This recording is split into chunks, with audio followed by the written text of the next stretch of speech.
No último episódio, eu pedi para que você refletisse sobre a sua aprendizagem no idioma materno.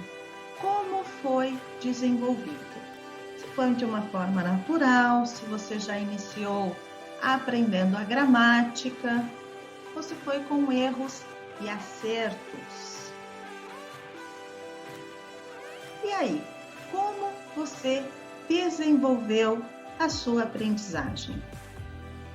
Como você se tornou um falante nativo? Com o idioma estrangeiro, deve ser da mesma forma, por meio da interação, por meio da exposição ao idioma.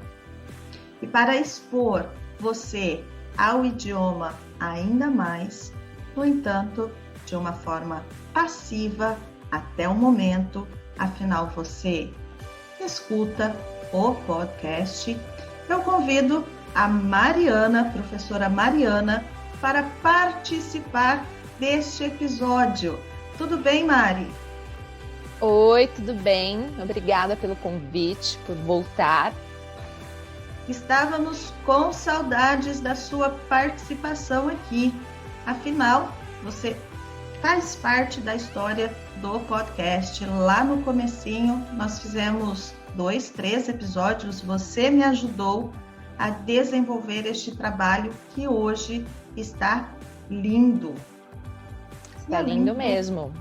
E além de todo o apoio emocional que você proporciona nas horas tá faltando ideia, né? Obrigada, Mari. De nada, é um prazer e é um prazer fazer parte dessa história, de acompanhar desde o nascimento do falar português brasileiro e fazer parte dessa história, contribuir com um pouquinho que eu conheço, com um pouquinho da história do Brasil, para divulgar também, além de divulgar o idioma, divulgar a história do Brasil. Falando em história do Brasil, Mari, acho que vem coisa boa por aí pelo falar português brasileiro, não? Você pode nos dar um spoiler? Adoro spoiler! Posso sim, estamos...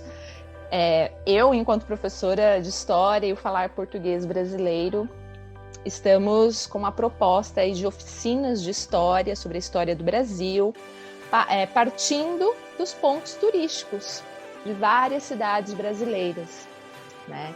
E partindo desses pontos turísticos, nós vamos nos aprofundar um pouquinho mais sobre a história do Brasil.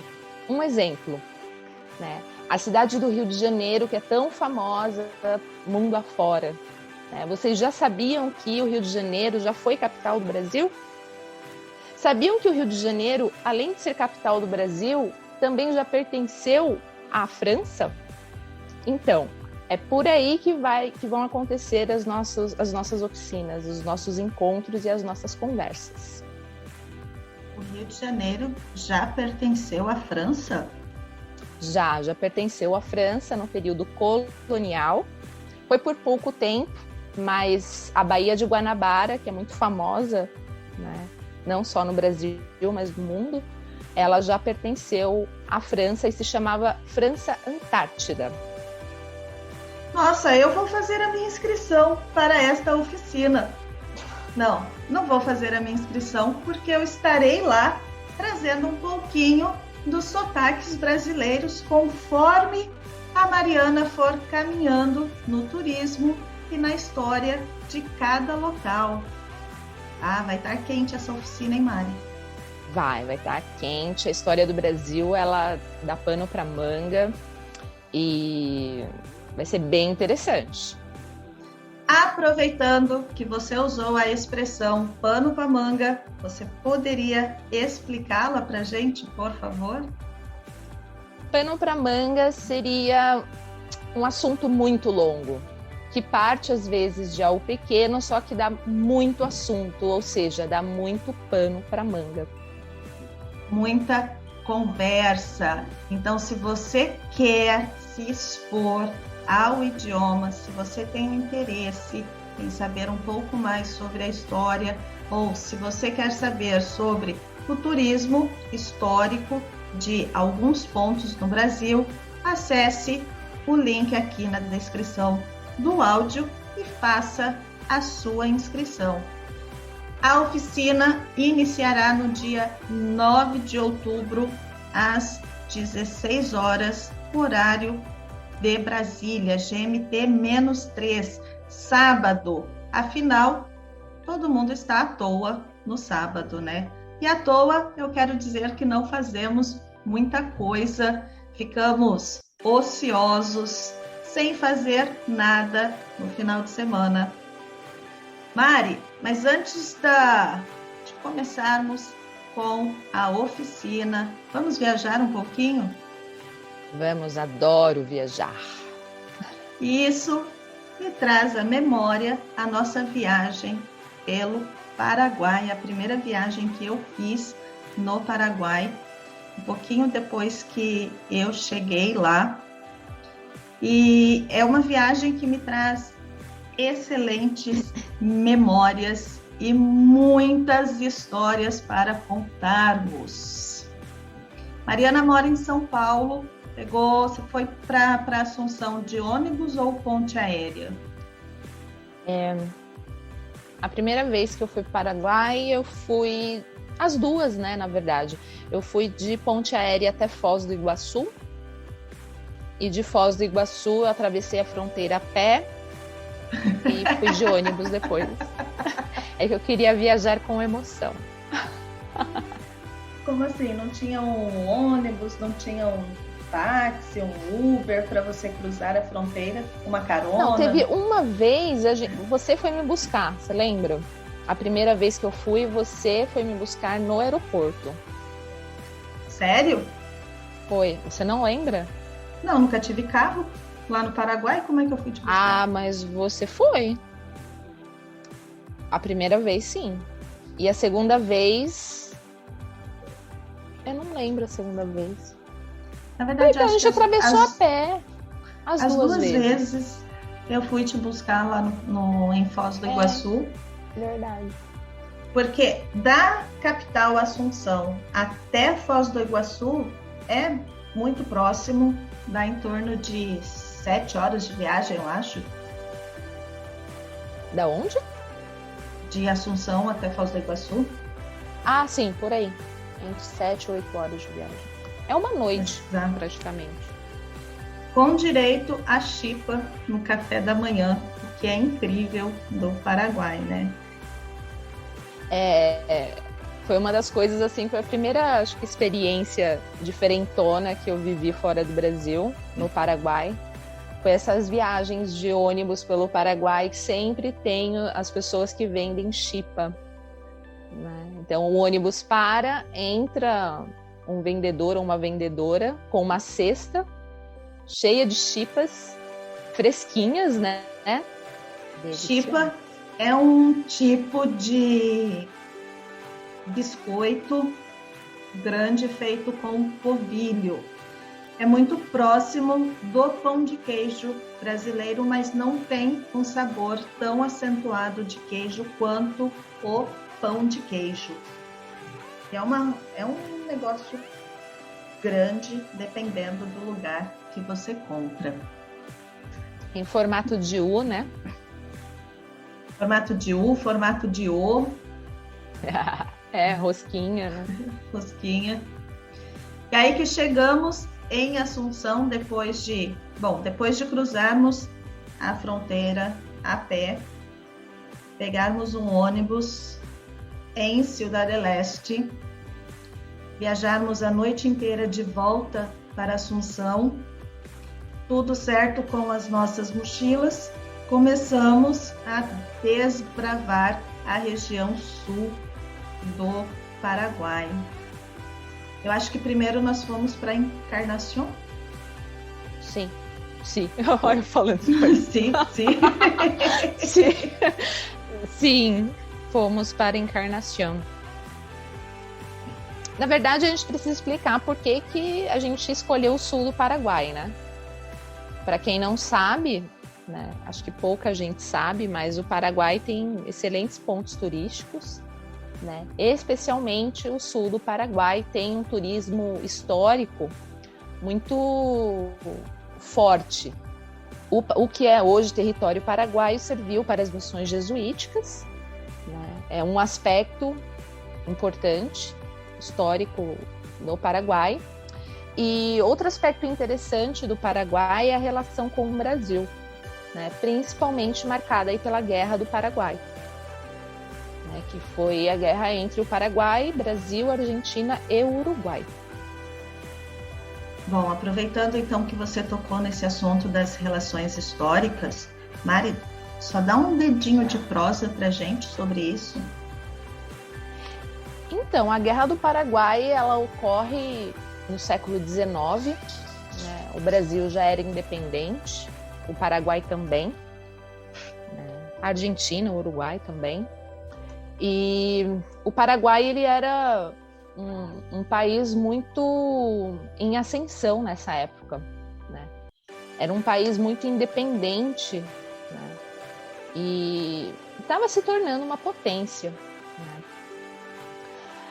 E Solano Lopes, que era o presidente do Paraguai, ficou um pouco ambicioso e, aproveitando o sucesso do Paraguai naquele momento, ele quis expandir o seu território, principalmente em relação ao mar, né? Queria uma saída para o mar, para o Oceano Atlântico. E acabou declarando guerra tanto ao Brasil como ao Uruguai e à Argentina, dando início à Guerra do Paraguai. A Guerra do Paraguai, ela durou alguns anos, né? Foi o Paraguai contra 3 países, né? E o Paraguai... Isso, né? Sim, terrível. Chegou um momento da guerra em que o Paraguai já tinha perdido, mas Solano Lopes, ele não aceitava, insistia na guerra, e os outros países também insistiam na guerra. Chegou um momento que o Paraguai não tinha nem soldado mais. E o Solano Lopes começou a recrutar crianças e mulheres para lutar contra Brasil, Uruguai e Argentina. Então, assim, foi um massacre. Eu acho o mais, para nós, a nossa visão como brasileiro e o que nós aprendemos enquanto disciplina de história na escola. Claro que eu não tive aula com você durante o meu momento escolar, porque senão eu saberia de tudo isso, né? Mas a visão histórica que ela é passada, ela é um pouquinho diferente. Não é mostrado esse lado do Paraguai, e eu só fui ter consciência, saber sobre isso, porque afinal não é minha área de pesquisa, né? Quando eu estava lá. E isso mostra muito como o paraguaio se sente perante o brasileiro, e até mesmo o brasileiro ter essa consciência a partir do momento que ele está imerso na cultura do outro país. Mas voltando lá para as missões. Só aproveitando que você falou sobre isso, né? Sobre como muda a nossa visão e como é uma questão de perspectiva mesmo, né? É o olhar, como o olhar muda quando a história é contada a partir do vencedor, né? Mas qual que é a visão do vencido? Então depende do olhar, né? Então quanto mais olhares nós tivermos, né, para compreender o mundo, melhor. Então, como a gente estava falando, né, as missões são um ponto muito interessante do Paraguai. Às vezes as pessoas falam, mas vou fazer o que no Paraguai? O que tem no Paraguai? Tem muita coisa no Paraguai, né? E uma delas são as missões, né? Eu, enquanto historiadora, para mim foi fantástico entrar naquelas ruínas, que são gigantescas, né? A gente olha assim de fora... E é uma arquitetura que remete a um poder muito grande, e aí eu fico imaginando, né, o poder que os jesuítas tinham naquele momento. E eles tinham realmente, né, muito poder, não só do lado paraguaio, como na Argentina e no Brasil também. Tem. Pode, isso é, bom, como você mesmo disse, é perceptível pela arquitetura. O que você achou? Foi a sua primeira viagem pela América do Sul? Foi a minha primeira viagem internacional. Comecei pelo Paraguai, na América do Sul. E foi fantástico, assim, porque o Paraguai é vizinho, né? Mas quando a gente chega, são costumes diferentes. Claro, tem uma aproximação, mas é um cotidiano diferente, né? A começar pelo idioma. Então, eu lembro que no início eu estava começando a estudar espanhol, né? E foi muito emocionante, assim, conviver um pouco, né? Porque eu fiquei o quê? Um mês lá, 20 dias? Alguma coisa assim, né? Foi, mais ou menos isso. E andar, né, nas ruas, escutar falando espanhol, foi emocionante. Para quem está aprendendo um idioma novo, você ir para um país que fala, né, o idioma que você está estudando, é interessante, é emocionante.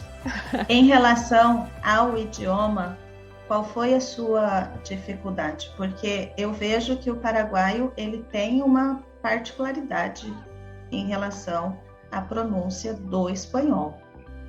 E a questão da mistura com o guarani, ela ainda dificulta um pouquinho mais a compreensão. Então, nós estamos acostumados a ver filmes, entendemos tudo o que é dito em espanhol, ou quase tudo, mas chega no Paraguai, parece que o negócio desanda, porque afinal é um sotaque tão carregado que você tem muita dificuldade para perceber. Pelo menos eu que não falava nada, logo quando eu cheguei, acho que até hoje, afinal já estou há algum tempo fora, mas eu tinha muita dificuldade para entender, perceber o que estava sendo dito. É mais fechado, não sei. Eu senti que parece que eles falam com a boca muito fechadinha mesmo, né? Às vezes sai só um som, não sei. Porque quando a gente está aprendendo um idioma, e quando a gente está falando com algum nativo, né, eu não sei, eu geralmente fico olhando muito na boca, né, para ver quando abre, para onde vai a língua, quando fecha. E o paraguaio parece que, né, a boca muito mais fechadinha. Não sei. Essa foi a minha impressão. Sim, a minha também, até hoje. Eles falam paraguaio. Exato. Os chilenos que falam, né? A gente não fala castelhano. Hablamos chileno. Os bolivianos também falam boliviano. Mas essa é a história para outro podcast. É verdade. Lá nas missões, qual foi a maior dificuldade, o maior perrengue que nós passamos? Você lembra? Porque nas nossas viagens sempre tem perrengues, né? Sempre. Histórias para contar é o que não nos falta. E a maioria são perrengues com relação a banheiros. Mas assim, o principal perrengue que nós sentimos, né, foi chegar nas missões, né? Então assim, existe, claro, né, rodovias no Paraguai, ônibus, mas eu senti que o turismo no Paraguai não é muito incentivado para essas regiões. Então acaba que não tem uma infraestrutura, né, para se chegar às missões. Então a gente precisou, sei lá, pegar montes de ônibus, teve que andar uma parte na rodovia, a pé, para conseguir chegar nas missões. O que eu percebia lá do Paraguai é que, como todo mundo tem carro, de fato, a infraestrutura, o transporte para o turista que não está de carro lá é bem precária. Eu espero que isso tenha mudado hoje, que tenham melhorado essa infraestrutura para dar conta desse público. Eu lembro também que nós chegamos em Encarnação, na rodoviária, e pedíamos informações e as pessoas não sabiam dar as informações, não sabiam direcionar a gente para onde tinha que ir, como fazia para chegar nas ruínas, até que não sei como nós conseguimos. Você lembra como nós conseguimos chegar lá? Foi internet, Jô. Eu sei que foi uma peleja para chegar, mas vale a pena, assim, não é impossível chegar.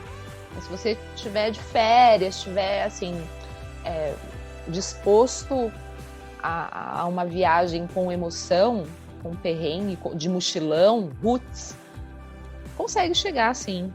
Mas poderia ter um acesso melhor, assim, com certeza. Nós usamos o transporte local, indo de um ponto ao outro, como a Mariana mesmo disse, muitas vezes caminhando para chegar nos locais. E nós ficamos quantos dias? Uns 4 dias? 3 dias? Acho que uns 4 dias.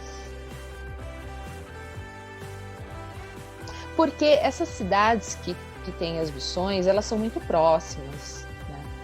Então, assim, são cidades pequenas, com as missões próximas, né? Então, em um dia dá para você ir conhecer as missões, né, da cidade e já pegar o próximo ônibus. Então, o Paraguai, além das ruínas jesuíticas, fica ao sul, temos também a capital Assunção. Assunção, capital do Paraguai, que também tem alguns pontos interessantes. Cara, interessantíssimo. Eu adorava ir no Mercado 4. Na minha opinião, o Mercado 4 é o que retrata de fato a cultura paraguaia. Você tem, claro, outras opções, como por exemplo o Passeio Carmelitas. Mas o Passeio Carmelitas não é de fato o Paraguai. Você chegou aí, Mari, no Mercado 4? Fui no Mercado 4. Você morava perto do Mercado 4, não? Morava a 3 quadras do Mercado 4. Sim. E aquilo era... Aquele mercado me fascinava. Porque você tinha em todo o ambiente, você tinha cheiro, você tinha as cores, você tinha o idioma, a situação das pessoas, a linguagem, o envolvimento que as pessoas têm e principalmente a aproximação que nós também temos aqui no Brasil quando queremos vender alguma coisa. Olá, mamacita!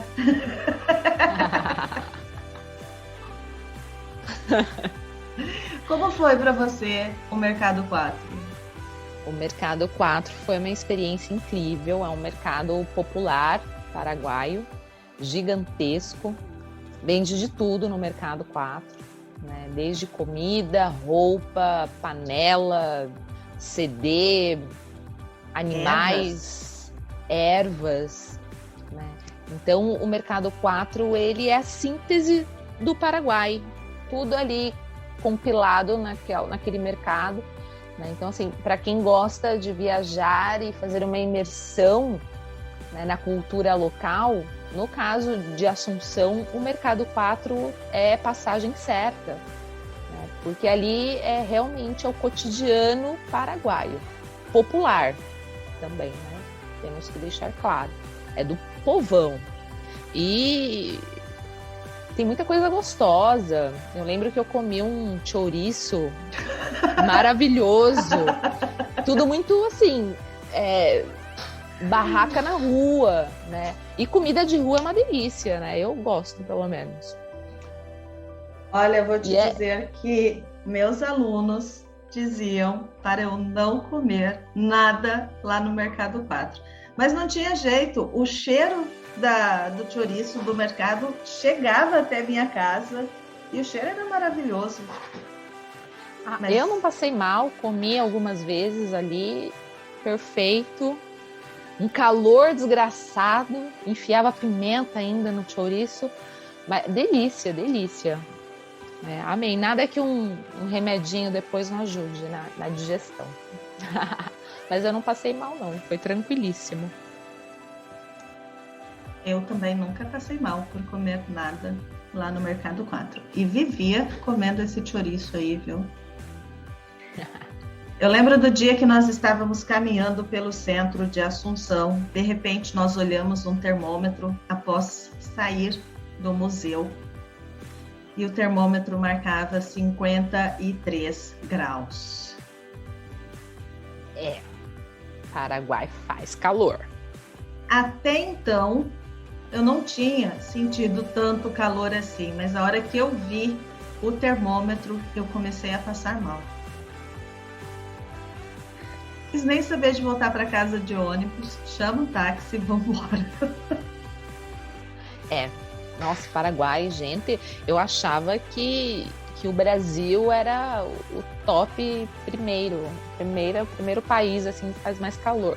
Não, Paraguai ganha 1000 vezes.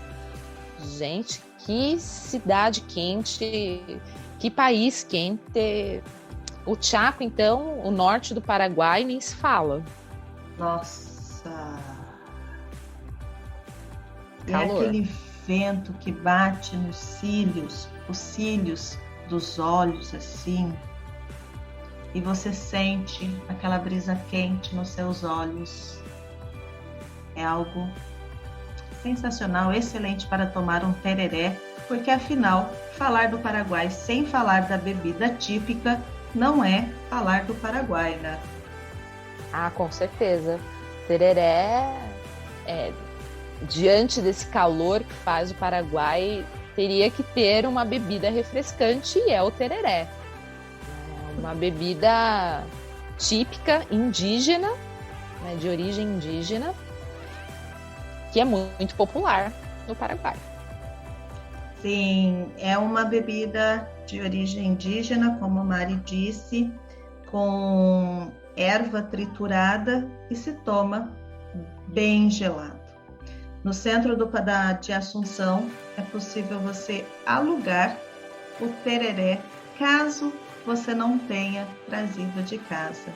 Outra coisa que eu achava muito interessante lá é que nós mulheres sempre temos uma bolsa junto com a gente, né? No Paraguai, a mulher paraguaia, de um modo geral, ela tem a bolsa, a térmica e o tereré, o kit completo do tereré, a cuia, com a bomba e a erva, junto com ela.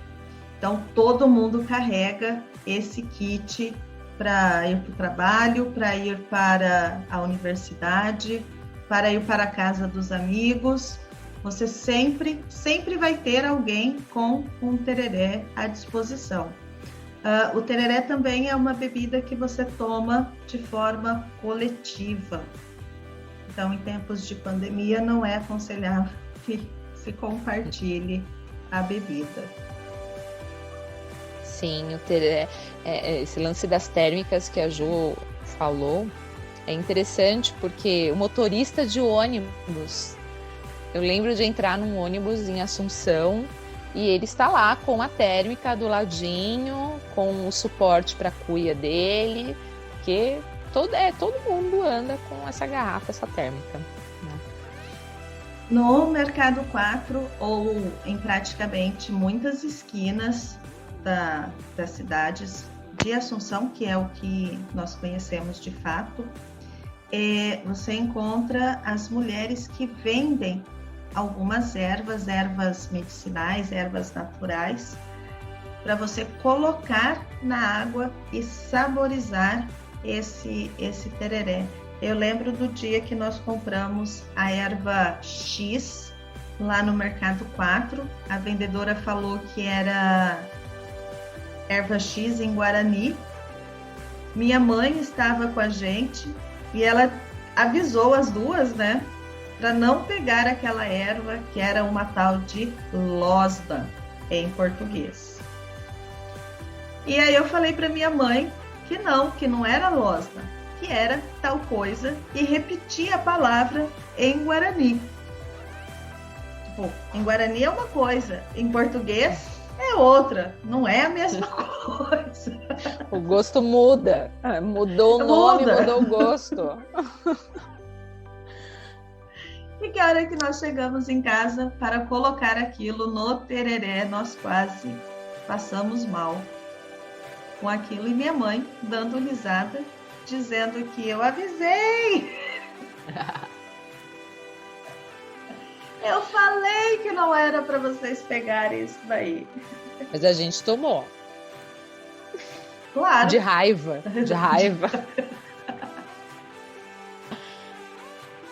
Nossa, aquela erva lá, ela lembra muito boldo, né? Acho que para quem tá de ressaca, é ótima. Falando em ressaca, Mari, como é a noite em Assunção? A noite o que você conheceu? O que você conheceu lá? Eu fui para os botecos, né? Claro. Eu, amiga de Juliana, vou para onde? Para os botecos. Me leva para os botecos. Para o restaurante mais fino da cidade.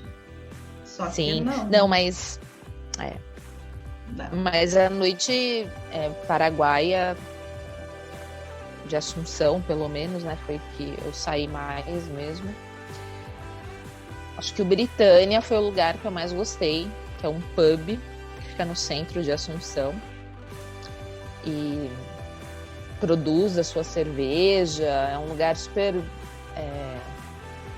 alternativo, com música boa e naquele calor de Assunção, só uma cerveja bem gelada. Nem tomando cerveja gelada, né, Ju? Eu lembro de estar no Britânia bebendo a cerveja gelada e o suor escorrendo. Né? Não dava conta a cerveja gelada. Não dá conta. E olha, mas eu só não ia para o Britânia 2 vezes na semana. Nossa. Na quarta-feira, que eu tinha aula à noite, e na sexta, porque eu tinha aula no sábado o dia inteiro. Mas o Britânia é super gostoso. É um lugar tem um lugar fechado, né? Mas tem um lugar aberto na parte de cima. E tem uma, como é que chama? Picada, né? Uma picada, uma porção picada. De muitas coisas. Aperitivos, né? Comidinhas de boteco. Que era delicioso também. Amava aquela salsichinha no vinho. Nossa. Adorava. Eu acho que a gente poderia ficar aqui conversando e relembrando a Assunção por horas e horas. Mas o nosso tempo é curto. Nós precisamos finalizar este episódio. Muitos episódios virão com a participação da Mariana, afinal, ela estava comigo no mochilão de 28 dias pela América do Sul.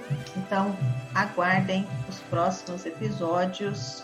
E Mari, uma última impressão sobre Assunção, estar em contato com o idioma, com o espanhol, ali fazer essa imersão, conhecer a cultura. O que você poderia falar para as pessoas que estão aprendendo português?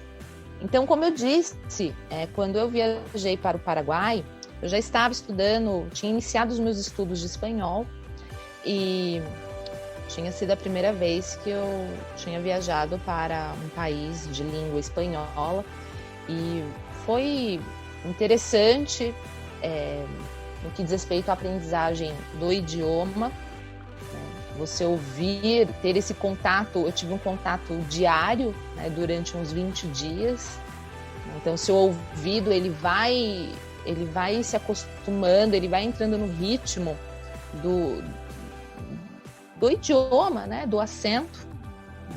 Esse é o aspecto marcante para mim no que diz respeito ao idioma. E no que diz respeito a conhecer o Paraguai, foi meu primeiro país, né? Foi um encontro no Paraguai. Foram as semelhanças entre o Brasil e o Paraguai que eu não imaginava que pudesse ter, né? Por exemplo, o tereré, né? Que é algo muito popular entre os paraguaios e é muito popular também em algumas partes do Brasil, né? E para mim, enquanto estudante do espanhol, foi importante ter o contato com os locais, com as pessoas que falam espanhol. Por quê? É diferente você aprender sozinho, porque eu estava estudando sozinha, né? Estudando sozinho o espanhol, e você ter esse contato, ter parte do meu cotidiano de 20 dias dessa viagem, escutando, andando de ônibus, indo no mercado, ouvindo as pessoas, ouvindo o acento, tentando entender, né, tentando falar. Então, foi uma prática, foi uma viagem, né, que eu adquiri uma prática do espanhol, que eu adquiri um conhecimento cultural do Paraguai, né? Então, foi muito enriquecedor para mim, né? Foi muito importante para o meu aprendizado do espanhol e da América Latina também, né? Eu acho que a partir do Paraguai eu comecei até a me interessar mais, né? Querer conhecer mais países da América Latina, me integrar mais nos países latinos. E Mari, o que você fala para quem está aprendendo português brasileiro, para quem estuda sozinho ou está em um instituto ou aprendendo português na universidade? Você tem alguma sugestão? Eu sempre trago sugestões aqui para o podcast, mas você, enquanto aprendiz de um idioma estrangeiro, o que você poderia falar para estas pessoas que estão aprendendo sobre o nosso idioma e a nossa cultura? Bom, Ju, eu acho que para quem está aprendendo um novo idioma, o essencial é você ter o contato com esse idioma que você está aprendendo. Para mim, foi importante ter o contato com pessoas que falam o espanhol, né? Porque eu sinto que eu escrevo muito bem o espanhol, eu sinto que eu leio muito bem o espanhol, mas a minha falta de prática conversando em espanhol acaba atrasando, né? Então, quanto mais contato você tem, escutando, conversando, né? Aprendendo sobre a cultura do país que você está estudando, que no caso é o português, mais você vai se integrando nesse idioma. Não só na cultura, mas na parte oral, escrita, na leitura. E uma oportunidade para vocês, estudantes da língua portuguesa, aprenderem um pouco mais sobre, não só sobre o português, mas sobre a cultura brasileira, é participar das oficinas de História do Brasil, né? Porque eu imagino que as pessoas que estejam aprendendo português, né, entre todos os motivos, eu acredito que o turismo ou o interesse em conhecer o Brasil seja um deles. Uma possibilidade para vocês que estão aprendendo, desenvolvendo a língua portuguesa, seja no instituto, com um professor particular, até mesmo de forma passiva, com o podcast Falar Português Brasileiro, é vindo fazer parte das nossas atividades. Oficina de Turismo Histórico com a professora Mariana. Iniciará no dia 9 de outubro, às 16 horas, o horário de Brasília. Mari, agradeço pela sua participação. Nos vemos nos próximos episódios, nos vemos na oficina também. Obrigada pelas suas memórias e por ativar as minhas memórias. Obrigada, Ju. Foi um prazer estar com você e espero ser convidada para os próximos episódios. Com certeza, temos que viajar ainda pela América do Sul. Sim, e tem história para contar essa América do Sul. Tem. Você gostaria de deixar mais alguma informação? Bom, convido novamente a todos e todas a participarem da Oficina de História do Brasil por meio de pontos turísticos famosos de várias cidades brasileiras. Tenho certeza que serão tardes enriquecedoras no que diz respeito à aprendizagem do idioma e no que diz respeito à aprendizagem da história do Brasil. Tá? Então fica mais uma vez o convite e estou aqui ansiosa para conhecê-los e compartilhar o meu conhecimento histórico com vocês.